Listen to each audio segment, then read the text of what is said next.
So how did Wall Street react to the big bailout? We'll take a look. Anticipating the bailout would pass, investors pushed the Dow about 300 points higher by the time lawmakers started voting. Apparently we don't. Oh, there we go. We do have the graphic. It was all downhill from there, though.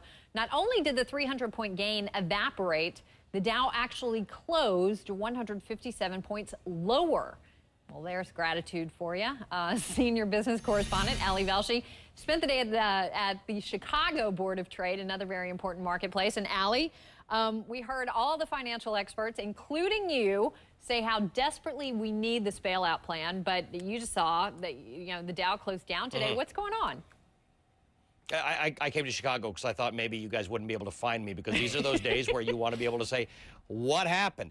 Let me tell you what happened. We got this bailout that everybody thought they needed so badly, and I think reality finally set in that we have major other problems now. So the bailout is a backstop to a problem in the financial markets, but we also found out that we lost a lot of jobs in September. 159,000 jobs were lost in September. That's the worst we've seen all year. Look at that graph.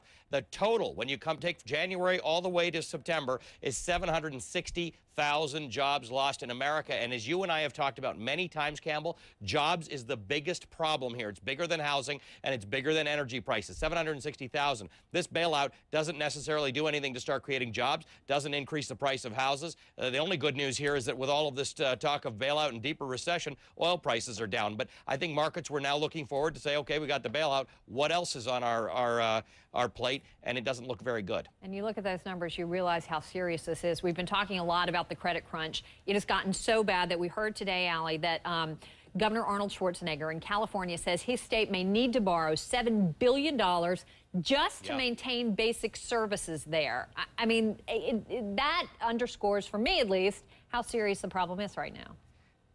Well, if California were its own country, it'd be the 8th largest economy in the world. And, you and I were discussing how this credit crisis affects people because a lot of companies borrow money on a short-term basis to make up the gap between their revenue and their expenses. Well, a lot of governments do, too. And the state of California and other states have been having massive, massive problems raising that money. What Governor Schwarzenegger was doing was trying to encourage the passage of this bill. Now, why I was at the Chicago Board of Trade is that's where a lot of debt is traded, a lot of bonds. And the minute that bailout was passed, we started to see an imperceptibly small thawing of the credit. It wasn't much. It was not enough to call it a trend, but we did start to see it going in that direction. That's the kind of money that the state of California would need access to. So theoretically, things might be getting a little bit better, but that's a big problem. And by the way, big states like California and New York and places like that, a lot of them have big budget struggles. California has been particularly hard hit with foreclosures, and that's part of it. You have foreclosures, your tax base starts to disappear. So very quickly, Ali, I mean, is there any reason people should be feeling optimism today, given that the bill passed?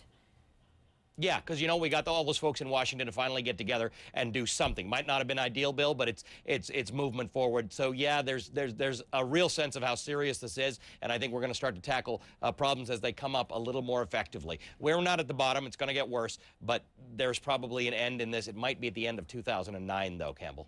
We got a long road ahead. Okay, Ali, I should just mention very quickly, I did see you on television earlier today.